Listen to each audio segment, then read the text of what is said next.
I am not going to bore you with the background of how I met and wooed my wife, Marcy. Let us just say that we met in high school, fell madly in love, and married as soon as I got a job. We have been married for 18 years and have a 17-year-old daughter, Jessica.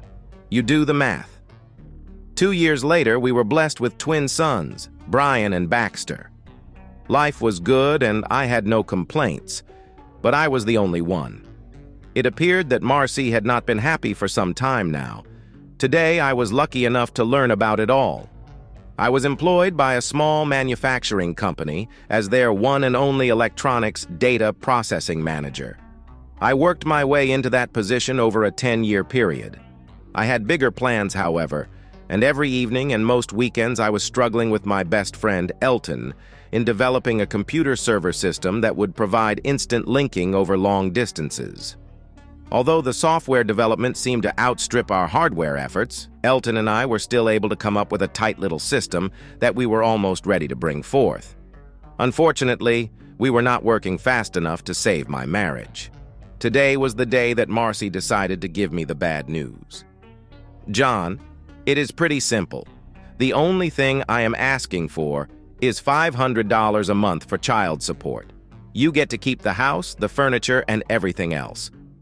She had been explaining things to me for the past 15 minutes, and I was, of course, not listening to most of it.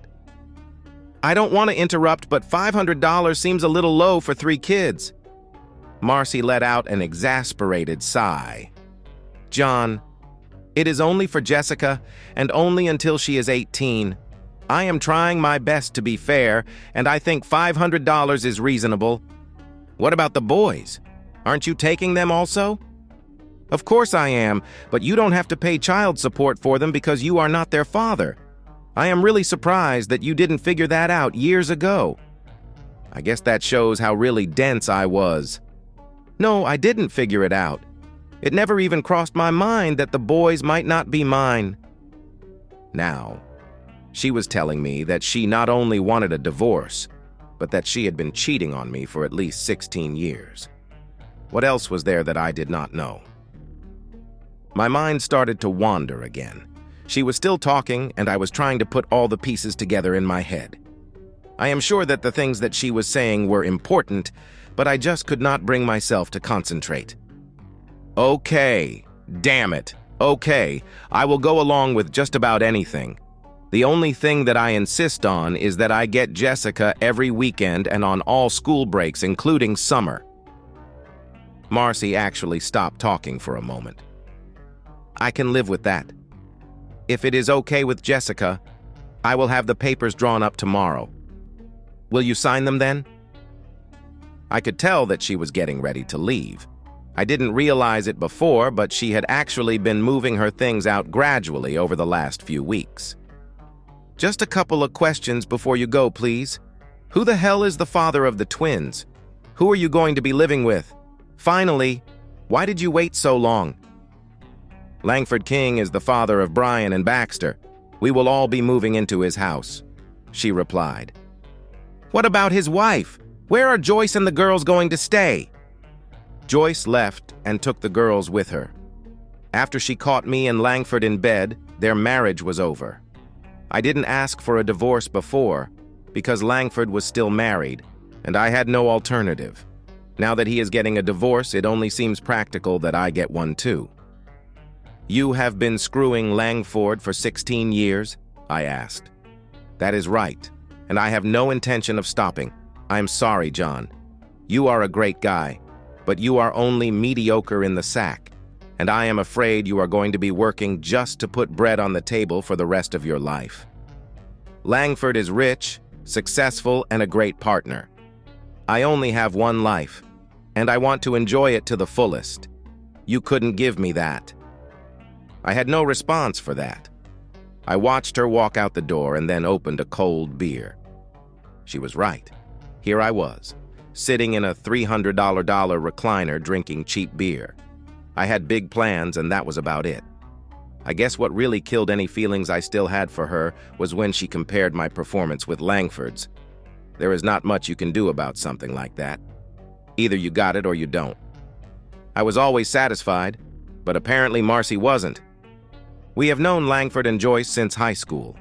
Foster King, Langford's father, was the king of carpets in our town for as long as I could remember. About 10 years ago, he retired to Florida, and his only son took over the business.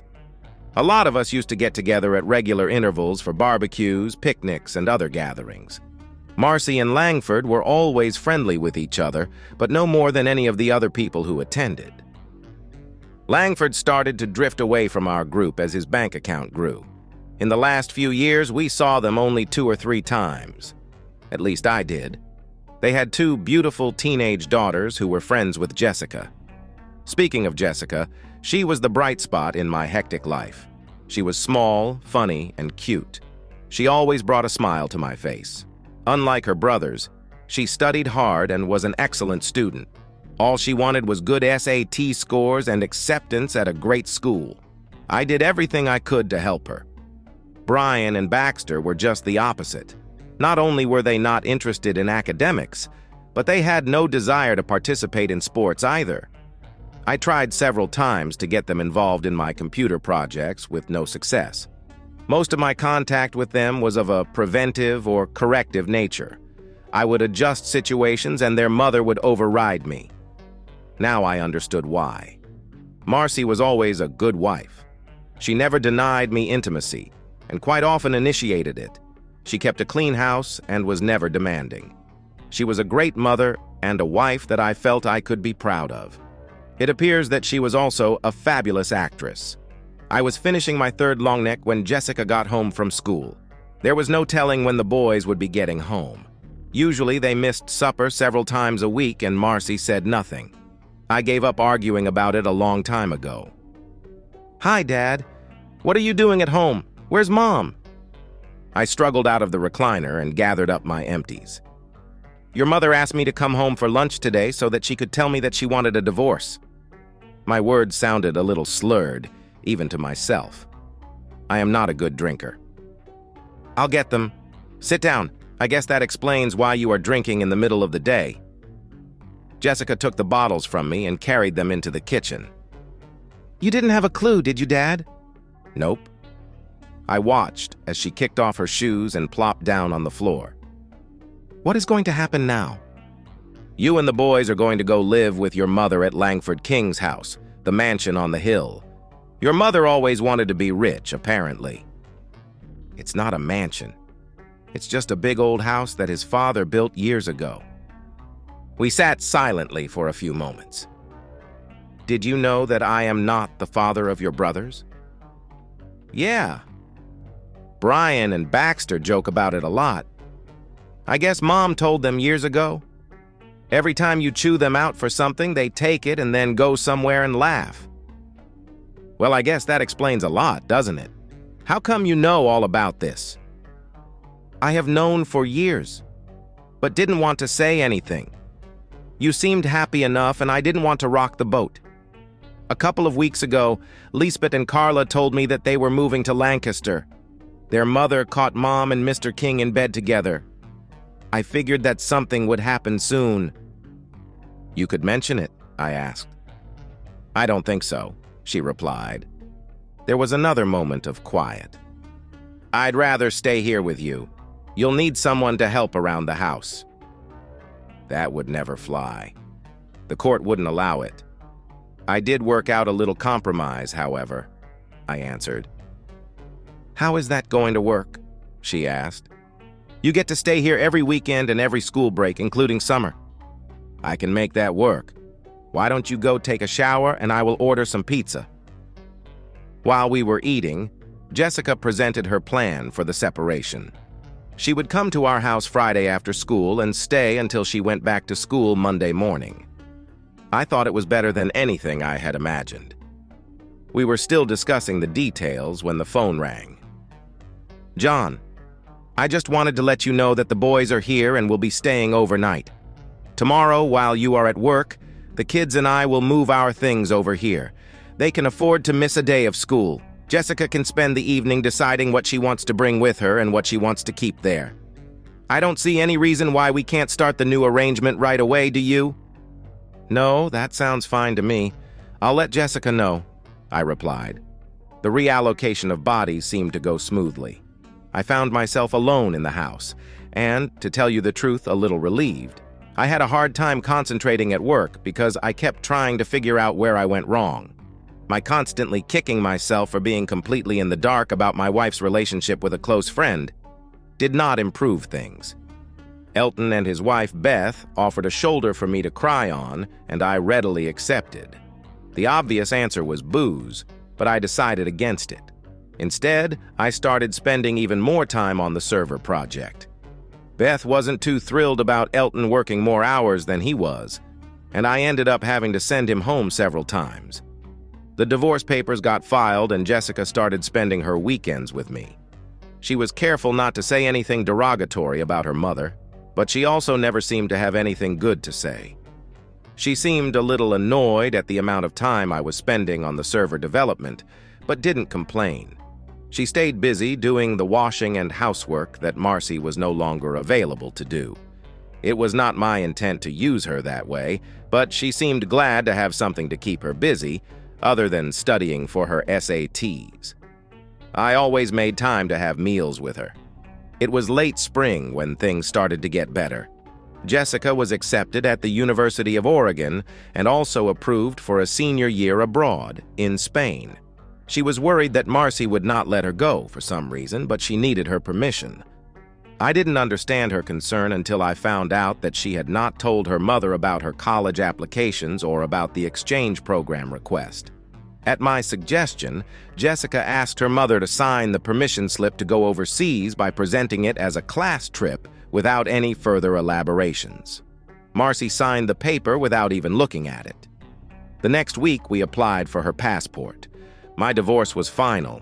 Langford was still fighting with Joyce about his. Joyce wanted blood. Marcy gave me all rights to the house, but I didn't know what I was going to do with it yet. As Elton and I finished up the server project, Beth was using her computer skills to create a fancy presentation. We prepared a slideshow and had the handouts professionally printed. A week later, we had a contract to provide a hardware system for the State Turnpike Commission and a hefty check to go with it. I was forced to quit work in order to get it done. Since I no longer had a family, a steady job was not that important. Elton, on the other hand, could not afford to give up his day job, but he was putting in long nights and every weekend to get things up and running. Beth seemed a little more supportive by this time. We had no trouble hiring several college students to help with the installation. Wireless technology seemed to make everything simpler, and the whole setup was put together from off-the-shelf components. In 6 weeks, we had a fully operational system. It had a few glitches, but the customer was elated. 2 days later, the State Department of Corrections called to set up an appointment. Elton quit his job, and Beth announced that she was pregnant. The second contract went a lot smoother. A couple of the students had graduated and were happy to be hired full-time. Elton struggled without me for a week as I escorted my daughter to Barcelona. I needed the vacation, and Jessica felt better with me along. Marcy was furious when she found out about the trip, and also when I stopped sending her the support checks. I could easily afford to pay them, but I felt like pissing her off. All I had to do was hold on for 5 more months until Jessica was 18. We were getting inquiries faster than we could respond to them. I became the full-time contact man and was traveling constantly. Elton took care of things at home for the most part. We had to rent a small office that Beth quickly took charge of. She was happy that I was doing most of the traveling. Beth was forced to hire some office help so that they would be trained by the time she had the baby, and we also put a lawyer on retainer. Things were going better than we ever had anticipated. We were encouraged to incorporate by our legal beagle, but he subcontracted the job out to a professional firm in Philadelphia. It was lonely in the house again. I could endure a few days without Jessica, because I always knew she would be there for the weekends. Now I spent a lot of time sending emails and making overseas phone calls. I guess being busy kept me from dwelling on my loneliness. I never heard from Marcy or the boys. I spent Christmas in Spain with my daughter. Everything was wonderful. In 4 months, Jessica would be coming home and then on to Oregon for college. It was easy to get a ritual going when I wasn't traveling. Every morning I would have the same breakfast at the same seat in the same diner. It only took a few weeks until I became a fixture. When I wasn't thinking about the project, I spent a lot of time dwelling on what went wrong with my marriage. The more I thought about it, the more bitter I became. I needed closure and I needed some sort of satisfaction. My wife had humiliated me for 15 years. How could I possibly let that slide? A small item on the third page of the morning paper gave me some hope. Philip Hughes was suing King Carpets for improper termination. It seemed that Philip had been the general manager at King Carpet for over 10 years. He had worked for Foster King before he retired and stayed on. Apparently, Foster King was an honorable man and ran a straight business. Langford did things a little differently. Philip refused to accept the shoddy workmanship and inferior products that Langford was leaning toward. When he complained, Langford fired him. It was a weak lawsuit and he had only a small chance of winning. I decided that I wanted to meet Mr. Hughes. My bank account was larger than it had ever been. Jessica was settled in at college, and I had already paid for the first year. Things were starting to look good. I had not heard from Marcy in several months. She had no idea how well the new business was going, or even knew that it existed. It only took me 10 minutes to convince Philip Hughes to drop the lawsuit against Langford King. He had wanted to open his own carpet business for several years, but he did not have the money or the backing. Elton was more than willing to put up half of the money.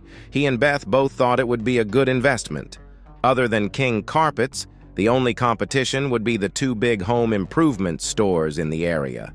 Philip was confident that with the right customer service and prices, he could hold his own against them. Elton and I both liked Hughes and allowed him to proceed on his own, with our financial blessings. In 6 months, Empire Carpet was fully operational and making money. During the same time frame, Elton and I had expanded into our 6th state. Our server system proved to be a perfect fit for most government operations with numerous locations. We never had to advertise. The business grew by itself, and in a short period of time, we were completely overwhelmed. It was hard to tell if we were extremely happy or extremely frustrated. The nicest aspect about the whole thing was the monthly checks that just kept coming and coming. Brian and Baxter had been arrested for selling drugs. Most of the dealings were at their high school. It took our lawyer over half a day to convince the authorities that I was no longer responsible for their actions. By the end of the day, papers were filed relieving me of all parental responsibilities for both of them. I got a call later that evening from Marcy reprimanding me for my actions. I hung up on her and turned off my cell phone. In a few months, they would be 18 and responsible for their own lives. I raised them, but I never really liked the suckers. After we got 2 inquiries from the great state of California, Serpentine Enterprises from Palo Alto made a formal offer to buy out our small enterprise. We had been in business just slightly over 2 years, and they offered us $60 million in cash, plus some stock options for the business. We had no trouble at all accepting the deal. Elton agreed to stay with the company at a ridiculous salary, but would have to move to San Francisco. Beth said she would divorce him if he didn't take it. 3 of our young engineers would become overnight millionaires before they were 25 years old. I decided to retire. The realtor was putting his for sale sign on the front yard when a van pulled into the driveway. It was one of those custom-built jobs, with a special wheelchair ramp attached to the side. I watched from the porch as a good-looking Latino woman came around from the driver's door and activated the ramp mechanism. It was evident that she had done this 100 times before. In less than a minute, an older man, who I recognized immediately as Foster King, was driving a motorized cart up my sidewalk. The porch steps would keep him from going any further, so I walked over to greet him. "Do you know who I am, young man?" I was flattered at being referred to as a young man. Maybe that was his way of getting me off guard. "Of course. I recognize you from your TV commercials. You sure did get old." My sassiness got me a little grin. The grim expression that he approached me with seemed to wilt away at my obviously childish comment about his age. He wiggled around in the cart a little before surprising me again. "I need a beer. Do you have any cold beer? In a bottle? Not one of those damn cans?" "There are some Fosters in the fridge. Do you want to come in, or shall I bring them out here?" "Just relax. Maya can get them. Sit down. We have to talk." Maya stepped around me as I sat on the porch steps. I have to admit, the old codger had my attention, but so did Maya. She had on a white blouse and black slacks. The slacks were not especially tight, but snug enough to show off a nice back. It wasn't what I would call little, but it was well-shaped. "Easy there, boy. She will be right back." Foster King caught me looking at his lady friend and took the opportunity to get a zinger in. "Sorry. No offense intended, but she is quite attractive." "Why the hell do you think I hired her?" "I hope it was to seduce me," I replied. "In your dreams, young man. She is more woman than you could handle." We were both laughing when Maya returned with the long necks. She gave us both a funny look when we suddenly stopped. "You didn't come here to drink my beer, Mr. King. What can I do for you?" Maya was half sitting and half standing with one leg on the porch railing. He caught me looking again and snickered. "You are causing me many problems, Mr. Terrell. A good percentage of my retirement income comes from the profits that are generated by my business. That income has been steadily going down lately, and I have discovered that you might just be the cause of it. I would like to give you a chance to explain yourself before I have you killed." "Now, Foster, please behave. You promised me that you wouldn't be pulling any of that crap. Apologize to Mr. Terrell." It was the first that Maya had spoken since they arrived. I was expecting an accent of some sort, but she spoke perfect English. Damn it, she won't let me have any fun. Foster finished what was left in the bottle with one final swig. "Sorry, John. I was just trying to get your attention. I promise not to have you whacked." He said that last part with a fake Italian accent, and then gave me a small smile. "Who did you talk to before coming to see me?" "Last night, I had supper with my son, and that sleazy broad he is sleeping with. He claims that you caused all the problems.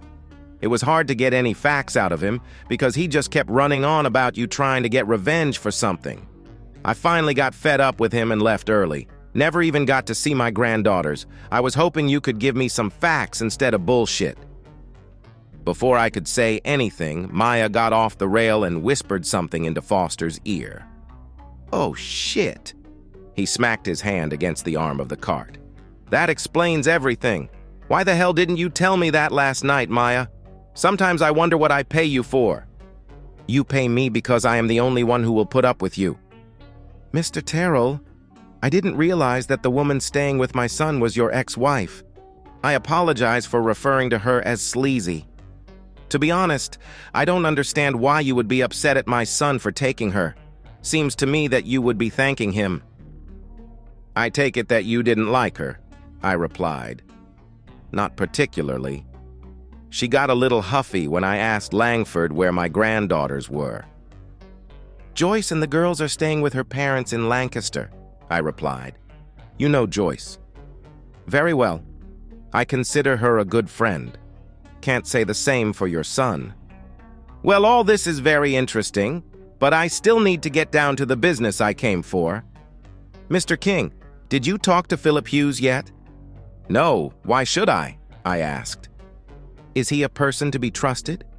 If so, don't you think that he might be able to give you the best answers?" Foster sat quietly while thinking. "Can I have another beer?" "No." She didn't quibble or hesitate. It appeared that Maya was in charge of his well-being, if nothing else. "I am leaving. Tomorrow I will be talking to Philip and I will be visiting my granddaughters." Foster King was a decisive man. He had the cart motoring towards the driveway before Maya could get up. She smiled at me as she rushed to catch up. I was hoping to see her again. All of a sudden, I was thinking about how long it had been since I had intimacy. Maya was as efficient at getting Foster into the van as she had been getting him out. Before the door closed, he looked at me. "Don't leave town, John Terrell," We still have business. I found the visit to be enlightening. After killing another beer, I had a long, cold shower. I think Maya had gotten to me. She was probably married or hooked up with some young hunk, but I could still daydream. That evening, I had a surprise visit from my ex-wife. "John, what the hell are you doing? Langford said that you are behind this Empire carpet fiasco. I told him it was a mistake, but he insists that you are trying to drive him out of business." "Marcy, King Carpet has been a fixture in this town since we were kids. I don't know a damn thing about the carpet business, so what makes you believe that I had anything to do with it?" "Don't play the fool with me, John. I know you better than that. You and Elton own the building that the new store is in, and your names are on all the forms and papers that were required for the startup of the business. Langford has friends who were able to find this out with no problem. Philip Hughes is just a front." "You are right, of course. I never could fool you, could I?" "Well, what are you going to do? Are you going to stop it?" "Hell no. Elton and I have too much money invested in this to just walk away.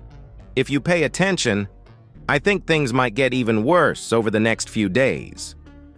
"What else are you going to do? How can it get any worse than it is?" she asked. "I am not sure. In fact, I could be wrong. Forget that I said anything." Of course, the seed had been planted. There was no way she could forget it now. It was apparent that my wife was disgusted with me. She walked to the door and then turned before leaving. "The way that you treated Brian and Baxter after their arrest was terrible. You raised those boys and you should have shown a hell of a lot more compassion for them than you did. I expected more from you."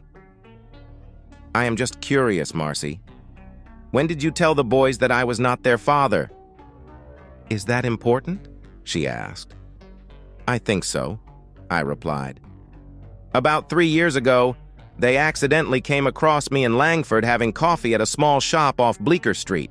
There was a confrontation and it started to get nasty. I decided that it was a great time to tell them the truth. They actually took it better than I expected." "Okay. Well, that explains a lot."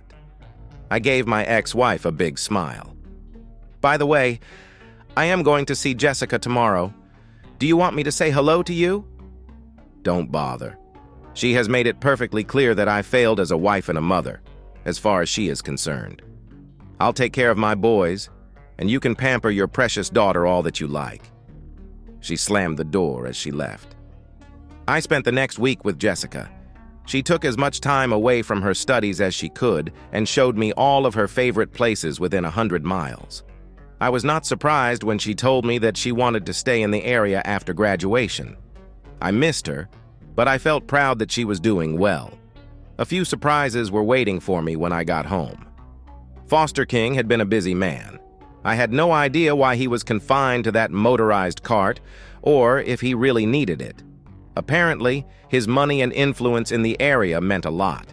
In one quick swoop, Joyce King had a new team of the sharpest lawyers in the state.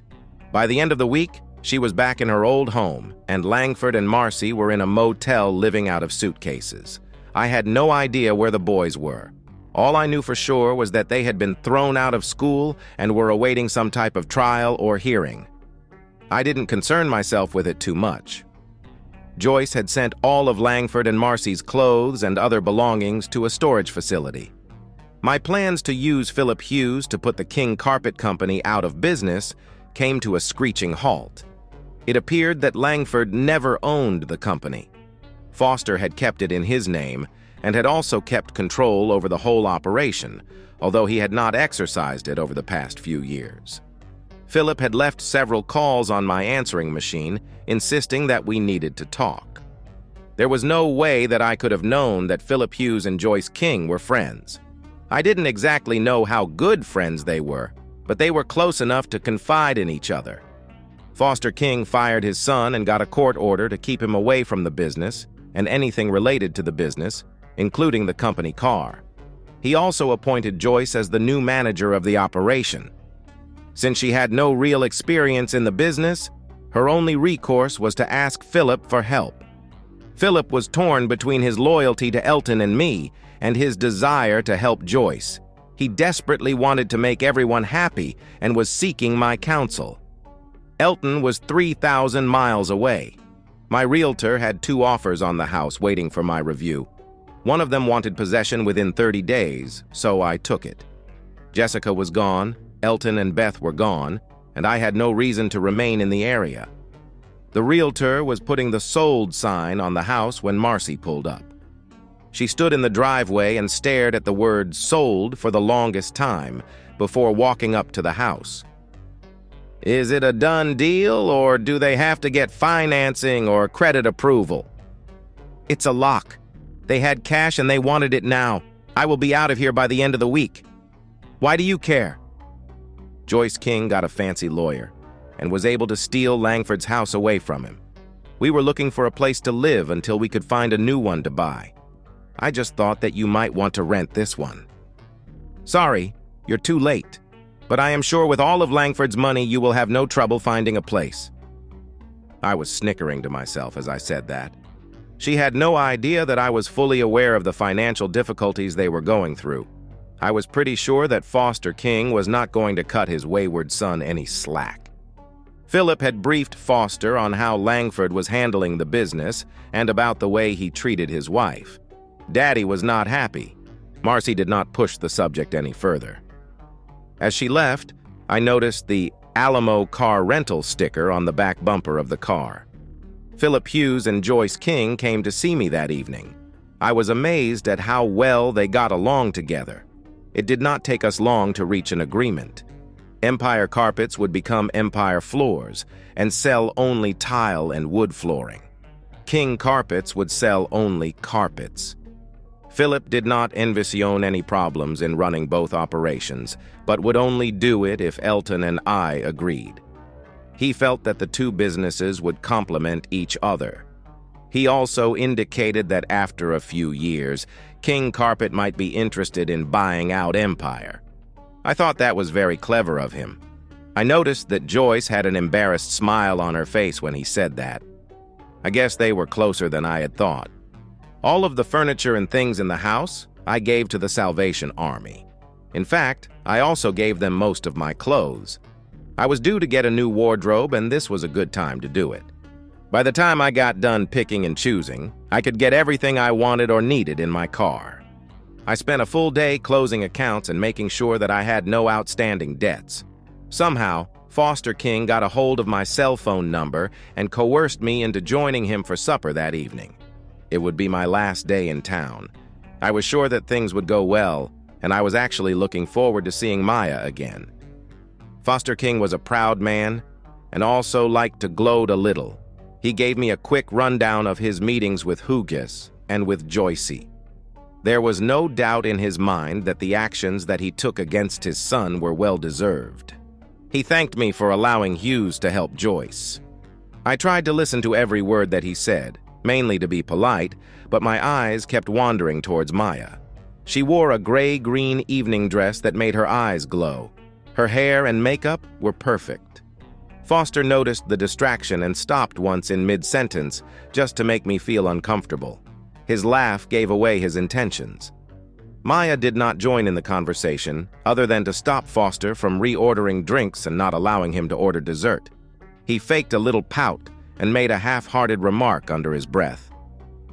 Maya excused herself to go to the ladies' room, and it gave Foster an opportunity to confront me. What are your intentions after your house is sold? The house is sold, and I am leaving for San Francisco tomorrow morning to see my friends Elton and Beth. They have a new baby and named her after me. They named their baby girl John. Well, actually, Johnny. How could I say no? Where are you going when you come back? I have no idea. I am leaving my car at the airport, which is packed with everything that I own. I guess I will be driving south until something hits my fancy. I have a better idea. Come and stay with me. My house is way too big for just me, and I hate seeing Maya alone all the time. Foster, what the hell are you getting at? I asked. Maya's husband was killed in a car accident about 3 years ago. She has no friends in West Palm Beach and few opportunities to meet any eligible men. You are the only man that I saw her express any interest in over the last year." "Did she say something?" I asked. "No, but I noticed the way that she looks at you, and she is always interested when I talk about you. I'll tell you what. Come down and stay with us for a month. If nothing comes of it, you can jump in your car and start wandering around again. You have nothing to lose, and I would really enjoy the company." The conversation ended when Maya returned to the table. She smiled at both of us, as if we had just done something bad and was condoning it. I was definitely going to go to West Palm Beach. My visit with Elton and Beth went perfectly. The new owners were able to expand the operation over 20 states and several overseas locations. In a few years, the stock options would probably be worth far more than the actual cash we were paid. Johnny was adorable. I am sure that she will be cussing her parents for giving her a boy's name, but I will be the best godfather a kid could ever have. I called Philip Hughes as soon as I got back home, just to make sure everything was okay before I left. The business was fine, and he gave me a quick update on Langford. It seems that he had a good amount of personal debts that were not covered by the business accounts or assets. The cost of the divorce plus the expense of hiring a lawyer for Brian and Baxter had pretty well done him in. He had no credit, no cash, and no prospects. I felt good for Marcy. 2 days later, I was in West Palm Beach. Foster King must have been richer than I thought, because the waterfront home was magnificent. Every chance the old coot got, he was throwing me and Maya together. He insisted that she show me every restaurant in South Florida. After a while, we would pretend to go out, but actually stay in and watch TV in the beach house. Eating out every night sounds better than it really is. I think he knew what we were doing, but considered that to be just as good as what we were getting out of doing. We enjoyed our time with Foster, but we were starting to enjoy our time together even more. It seemed to make him happy. Maya and I started sleeping together after the 3rd week. Foster knew about it, of course, and started to tease us relentlessly. He didn't stop until I moved into her bedroom. That seemed to make him happy. Life was good. My financial situation was unbelievable. I was living in a waterfront mansion with no expenses, and sharing my bed with a beautiful woman. My money was making more interest than I could spend, and my stock options were growing so fast that it made my eyes blink. I did treat myself to a new car. I always wanted a Mercedes. Joyce's divorce was finalized, and Philip Hughes wasted no time moving in with her. Marcy, however, had second thoughts.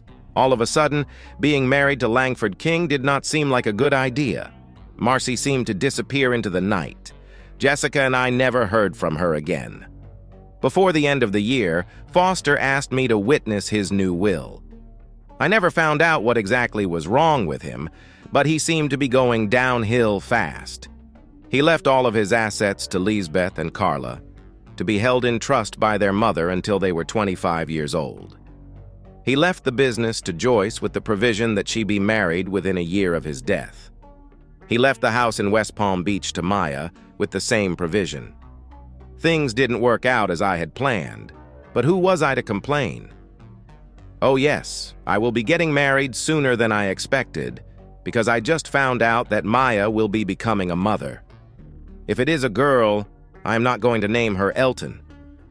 Brian and Baxter decided to seek their fortune in Mexico, but things did not go well for them there. Marcy appeared from somewhere and asked me to help her with their legal expenses. I gave her $10,000 and never saw her or the boys again. Jessica finished her studies and moved to Barcelona. I'm not sure, but I think she met a young man while she was there. Foster held on for 2 more years. There was no autopsy, and I still don't know what was wrong with him. He lived long enough to be the godfather to my new daughter, Foster Anne Maria Terrell. I'll name the next one Elton. And so, we've reached the end of today's story. Was it what you expected, or did it take a twist you didn't see coming?